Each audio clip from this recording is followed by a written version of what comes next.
तो भाई देखो, इंडिया WTC का फाइनल तो हार गई, लेकिन एक इंसान है जिसने सभी का दिल जीत लिया है, और वो इंसान है none other than little master Sunil Gavaskar. क्योंकि सुनील गावस्कर को एक लंबे समय बाद मैंने बहुत ज्यादा गुस्से में देखा है, और इस गुस्से में जो पब्लिकली उन्होंने लाइव टीवी पे मैच खत्म होने के बाद जितना कुछ भी बोला है ना, एकदम ऑन द पॉइंट बोला है, एकदम करेक्ट बोला है। देखो, तुमको ये तो पता ही होगा कि जैसे ही इंडिया WTC का फाइनल हारती है और उसके बाद पोस्ट मैच कॉन्फ्रेंस में जब रोहित शर्मा आते हैं तो ना जाने वो कितने सारे बहाने बताने लगते हैं कि काश ये जो WTC का फाइनल है ये 3 मैच की सीरीज होना चाहिए था, या फिर उन्होंने जैसा कहा था कि हमें थोड़े से 20-25 दिन और मिलते तो शायद हम थोड़ा सा और बेहतर प्लान कर सकते थे। तो इस चीज के ऊपर जो सुनील गावस्कर ने कहा है ना, वो आपको भी सुनना चाहिए, वो रोहित शर्मा को भी सुनना चाहिए। हाँ बिल्कुल। सुनील गावस्कर कहते हैं कि जब आप 2 महीने की IPL खेलते हैं, जब आप लीग मैचेस में 14-14 मैच खेलते हैं, और उसके बाद जब आप प्लेऑफ में पहुंचते हैं, प्लेऑफ में पहुंचने के बाद जब आप क्वालिफायर खेलते हैं,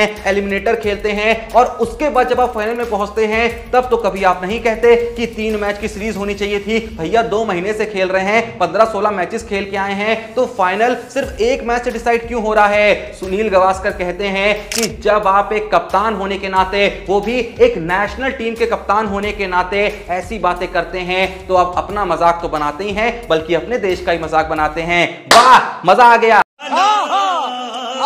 इवन गावस्कर ये भी कहते हैं कि आप उस चीज पे सवाल खड़े कर रहे हैं जो कि आपको पहले सेकंड से पता थी कि ये मैच तो भैया एक ही मैच की सीरीज है ना, इसी मैच पे डिसाइड हो जाएगा कि इंडिया WTC जीतेगा या ऑस्ट्रेलिया जीतेगी। तो आप आखिर उस बारे में बात कैसे कर सकते हैं जो बात आपको पहले सेकंड से पता थी? कल को आप कहेंगे कि 3 मैच का नहीं 5 मैच की सीरीज होनी चाहिए। ऐसे नहीं चलता है, ये इंटरनेशनल क्रिकेट है, गली क्रिकेट नहीं है। ऐसा मैं नहीं कह रहा हूं, सुनील गावस्कर ने कहा है। समझ रहे हो?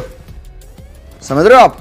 समझ रहे हो? खैर, सुनील गावस्कर की बहती हुई गंगा में जो रवि शास्त्री हैं, वो भी हाथ धोते हुए ये कह देते हैं कि रोहित शर्मा जो ये कह रहे हैं कि हमें 20-25 दिन मिलते तो हम बढ़िया से खेल पाते, तो रवि भाई का कहना है कि ए रोहित शर्मा, ये जो 20-25 दिन आपको चाहिए ना, ये आपको कभी नहीं मिल सकते।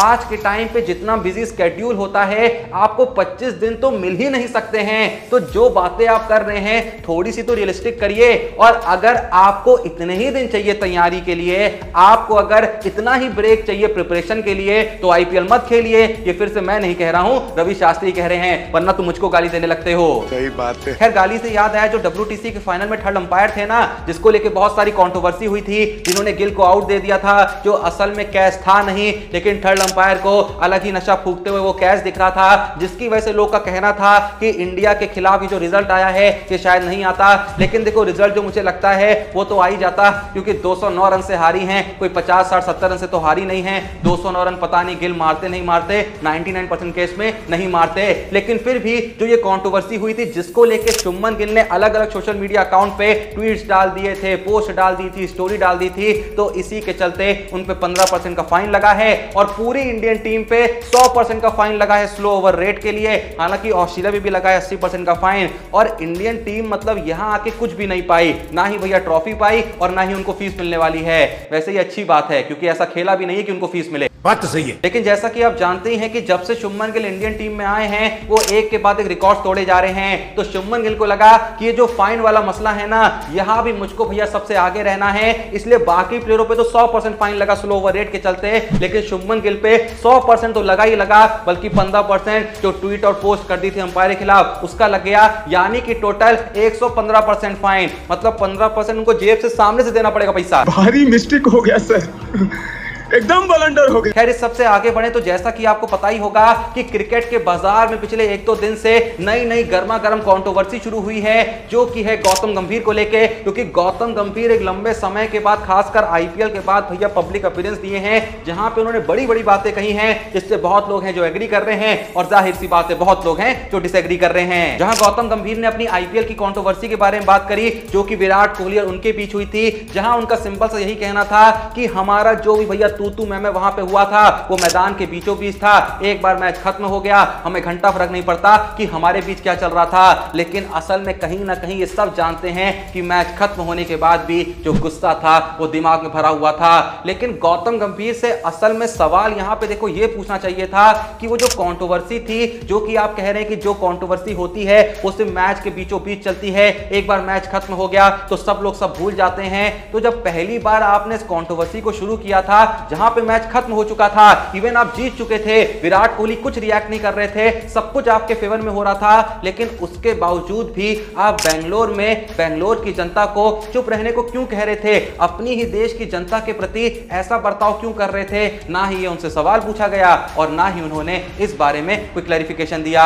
हालांकि जो बाद में कंट्रोवर्सी हुई, जब भैया आरसीबी की टीम लखनऊ आई थी, वही सेम जेस्चर जब विराट कोहली कर रहे थे, उस बारे में बात करते हुए गौतम गंभीर ये जरूर कहते हैं कि वहां पे जो गलती थी वो विराट कोहली की थी, नवीन उल हक की कुछ थी नहीं, तो मैं तो उनको डिफेंड कर रहा था। मेरा एक सिंपल सा टेक है कि अगर मुझे पता है कि इस इंसान की गलती नहीं है तो मैं इसका साथ दूंगा, मेरे को इस बात से घंटा फर्क नहीं पड़ता कि वो मेरे देश का है या दूसरे देश का है। अब देखो कुछ हद तक ये बात सही लगती है, लेकिन बहुत लोग हैं जो इस बात से एग्री नहीं भी करेंगे, लेकिन मैं इस बात पे एग्री या डिसएग्री करता हूं, ये बात की बात है। मेरा फिर से वही सेम सवाल है कि वहां पे जो आपने कंट्रोवर्सी को शुरू किया था, वहां मैच खत्म हो चुका था और आपने वहां पे जो किया था वो प्लेयर्स के साथ नहीं किया था, आप अपने ही देश की जनता के साथ कर रहे थे, जो कि मुझे बहुत खराब लगा था, जबकि मैं आपकी बहुत इज्जत करता हूं। मैंने वहां कंट्रोवर्सी के बाद इस बात पे वीडियो बनाई थी कि लोग बेकार में गौतम गंभीर को मैच खत्म होने के बाद भी ज्यादा ट्रोल कर रहे हैं, जब वो मैदान में आते हैं तो बेकार में कोहली कोहली चिल्ला रहे हैं। मैं सपोर्ट में आपकी वीडियो बना रहा था, लेकिन उसके बावजूद भी मेरी जो शिकायत थी वो उस जेस्चर पे थी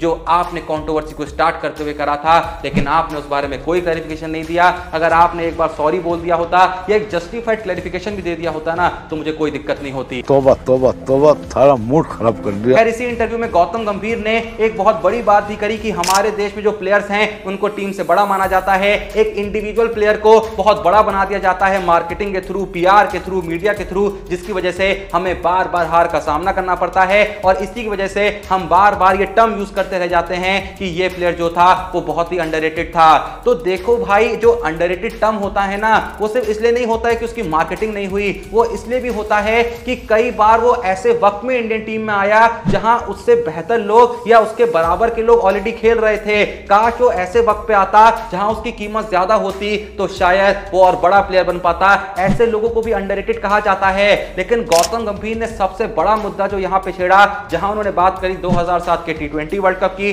2011 के ODI वर्ल्ड कप की, जहां उनका कहना था कि युवराज सिंह जैसे प्लेयरों ने असल में हमको वर्ल्ड कप जिताया है, लेकिन बार बार हम MS धोनी की बात करते हैं। जो मार्केटिंग टीम है, जो PR टीम है, जो मीडिया है, वो बार बार धोनी का नाम उछालती है जैसे वो जो वर्ल्ड कप है वो हमें सिर्फ धोनी ने जिताया है।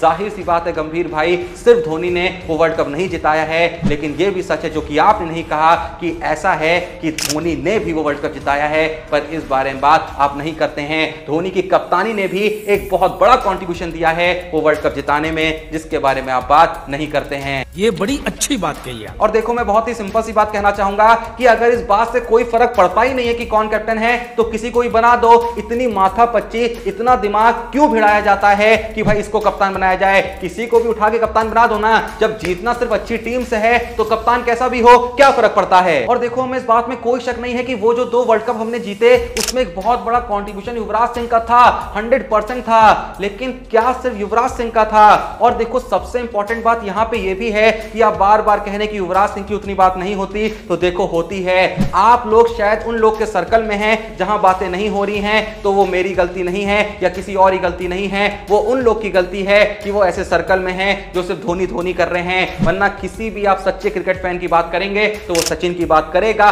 वो युवराज की बात करेगा, वो गौतम गंभीर की बात करेगा, वो जहीर खान की बात करेगा। और मैं फिर से यहां पे एक बात कहना चाहूंगा कि जब 2014 के T20 वर्ल्ड कप में युवराज सिंह फाइनल में आके इतनी वाहियात पारी खेलते हैं जो पूरे तरीके से इंडियन टीम को हार की तरफ ले जा लेती है, क्या एक बार भी आपने MS धोनी को यह कहते सुना कि हम वो वर्ल्ड कप युवराज सिंह की वजह से हारे? बहुत लोग होंगे जो बात करते होंगे, लेकिन क्या एक कैप्टन होने के नाते या किसी भी प्लेयर ने ऐसी बात करी? तो जब हम वो बात नहीं कर रहे हैं तो हम ये बात क्यों करते हैं कि MS धोनी का कोई कंट्रीब्यूशन नहीं था, वो तो टीम अच्छी थी? आप जब भी देखो एक तरफा बात करते हैं तो आपके बातों की इज्जत नहीं होती है। वहीं पे MS धोनी को देखिए, उस बंदे को घंटे घंटा फर्क नहीं पड़ता है। ना जाने कितने लोगों ने कई बार कितने मौकों पे क्या क्या बोला है। वो बंदा आता है, अपना काम करता है, जिताता है, चला जाता है और जाके खेती करने लगता है, उसको घंटा फर्क नहीं पड़ता भाई। अरे बाप रे, ये तो धोती खोल रहा है। लोग इस बारे में बात करते हैं कि किस तरीके से युवराज सिंह ने 2011 के ओडीआई वर्ल्ड कप में बल्ले और बॉल दोनों से कंट्रीब्यूशन दिया, लेकिन क्या कभी आपने गौतम गंभीर को या किसी भी प्लेयर को यह कहते सुना कि असल में जो ये ट्रांसफॉर्मेशन था युवराज सिंह का, बैट्समैन युवराज से ऑलराउंडर युवराज का, इसके पीछे बहुत बड़ा जो हाथ था वो एमएस धोनी का था। एमएस धोनी थे जिन्होंने लगातार मैच दर मैच ये चीज शुरू करी थी कि युवराज सिंह को 10 ओवर दिए जाएंगे चाहे कुछ भी हो जाए, लेकिन कभी भी आपने युवराज क्या किसी को भी ये कहते नहीं सुना होगा। इवन अभी अभी मैंने जो 2014 के टी20 वर्ल्ड कप की बात करी जहां पे इंडिया फाइनल में हार गई थी, तो उस हार के बाद जब MS Dhoni post match presentation में आते हैं तो उस मैच में असल में युवराज सिंह ने एक बहुत ही आसान कैच भी छोड़ा था जिसकी वजह से हम और ज्यादा हार की तरफ बढ़ने लगे थे। तो उसके बारे में भी जब एमएस धोनी से सवाल किया जाता है ना, तो पता है एमएस धोनी क्या कहते हैं कि कोई भी प्लेयर कैच छोड़ना नहीं चाहता, कोई भी प्लेयर खराब बैटिंग नहीं करना चाहता, अगर वो खराब कर रहा है तो आपसे ज्यादा उसको दुख होगा, आपसे ज्यादा युवराज को दुख होगा, तो उसकी यहां पे कोई भी गलती नहीं है। लेकिन इस बारे में कभी भी आपने युवराज या फिर किसी और प्लेयर को कुछ कहते हुए सुना नहीं सुना होगा, पता नहीं। और ठीक है चलो माना कि 2011 ओडीआई वर्ल्ड कप में जो इंडिया की टीम थी वो बहुत अच्छी थी, हम जीते सिर्फ अच्छी टीम की वजह से थे, उसमें कप्तानी का कोई भी हाथ नहीं था। लेकिन क्या 2007 के टी20 वर्ल्ड कप में पूरी जो टीम थी वो एकदम टॉप की टीम थी? आरपी सिंह, श्रीसंत, जोगिंदर शर्मा, ये सब कौन थे? कोई घंटा इनको नहीं जानता था। और वहीं पे जस्ट इससे कुछ दिन पहले जब 2007 का ओडीआई वर्ल्ड कप हुआ था जहां हम मुंह की खा के आए थे, क्या वो टीम अच्छी नहीं थी? क्या 2007 में सचिन, युवराज, सहवाग, गंभीर ये सब बेकार थे, लेकिन 4 साल बाद ये अचानक से बहुत अच्छे हो गए? पता है असल सच क्या है कि ये ज्यादा अच्छे 2007 में थे, 2011 में नहीं थे, क्योंकि 2011 के बाद तो एक साल के अंदर सबका करियर खत्म हो गया था, सबका डाउन ग्राफ आ गया था। तो ज्यादा अच्छे ये 2007 में थे जहां इंडिया बिल्कुल शुरुआती मैचेस में बाहर हो गई थी। लेकिन क्या ये आपने किसी को कहते हुए सुना? घंटा नहीं सुना होगा। चलो फिर भी मान लेते हैं कि 2007 के ओडीआई वर्ल्ड कप में टीम अच्छी थी, और देखो सच में अच्छी थी, मैं डिनाई नहीं कर रहा हूं इस बात को, लेकिन अगर ये टीम अच्छी थी तो जैसा मैंने कहा कि 2012-13 करीब इन सब का करियर खत्म हो चुका था। तो उसके बाद जब 2013 में चैंपियंस ट्रॉफी में टीम जाती है जहां 90% ऑफ द प्लेयर्स इनमें से नहीं होते हैं, तो आखिर उस टीम से भी इंडिया कैसे जीत जाती है? वहां भी आप कहेंगे कि एकदम टीम बढ़िया थी, मतलब 2011 की बिल्कुल अलग टीम, ठीक 2 साल बाद 2013 की बिल्कुल अलग टीम, लेकिन दोनों ही टीमें एकदम बेस्ट टीम हैं। मतलब मात्र 6 महीने के अंदर जो कुछ 10-11 प्लेयर थे 2013 चैंपियंस ट्रॉफी में, वो सब बेस्ट टीम में कन्वर्ट हो गए थे। ऐसा नहीं होता भाई, ऐसा नहीं होता। और किसी का भी ये कहने में क्या ही जाता है कि टीम भी अच्छी थी, लेकिन जो कप्तान है उसने कप्तानी भी अच्छी करी थी। कप्तानी का भी एक बहुत बड़ा कंट्रीब्यूशन था कि अच्छी टीम के साथ कैसे मैच जीता जाता है ये दिखा सके। लेकिन देखो इस बारे में जिसको बात नहीं करनी है वो कभी नहीं करेगा, जिसको बात करनी है वो करता रहेगा, जिसको नहीं समझना है वो कभी नहीं समझेगा, और जिसको समझना है उसको समझाने की जरूरत नहीं है, वो ऑलरेडी इस बात को जानता है। खैर जो भी ये वीडियो देख रहा है, आप लोग का इस पूरे ही सिनेरियो के बारे में क्या कहना है? जो भी आपका यहाँ पे ऑनेस्ट ओपिनियन है एक बार कमेंट जरूर बताइएगा। बाकी वीडियो पसंद आई तो वीडियो को एक लाइक दीजिएगा, और चैनल को सब्सक्राइब नहीं करा तो प्लीज जो भी वीडियो देख रहा है थोड़ा सपोर्ट करने के लिए अभी के अभी चैनल को सब्सक्राइब करिएगा। बाकी मिलते हैं नेक्स्ट वीडियो में, तब तक के लिए जय हिंद, धन्यवाद।